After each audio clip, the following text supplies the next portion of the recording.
est l'idéal dans le sport. Alors j'en ai un autre justement sportif transcendé à vous présenter, c'est Olivier Danzin. Rien à voir, c'est un kitesurfer qu'on a rencontré alors qu'il était de passage justement du côté de Saint-Brévin. Regardez. De passage en coup de vent au large de Pornichet, Olivier Danzin est dans son élément. Tout juste âgé de 21 ans, l'étudiant est un kitesurfer passionné.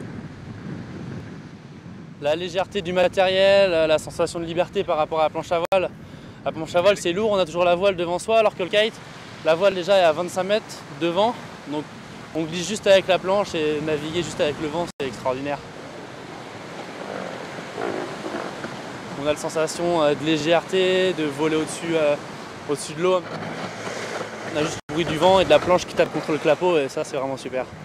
On va faire ça. Donc on va Une passion née très tôt, ici, dans le magasin de ses parents. Olivier, l'aîné des 3 enfants, y passe beaucoup de temps. Curieux, aventurier, il a déjà l'envie qui le caractérise de tout essayer. À 10 ans, c'était le premier à me demander de faire du kitesurf. Au début, j'étais un peu sceptique, je trouvais que le sport était un petit peu dangereux il y a une dizaine d'années. J'étais pas trop chaud pour l'initier à ça. Et il s'est débrouillé tout seul.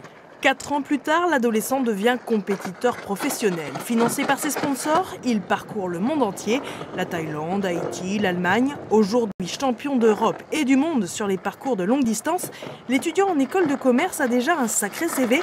Il n'est pas pour autant rassasié. Après on peut toujours faire double champion du monde, triple champion du monde. Et après il y a toujours l'objectif des Jeux Olympiques en 2016. Encore faut-il que le kitesurf en compétition avec le windsurf devienne d'ici là discipline olympique. Olivier sera-t-il au JO de Rio?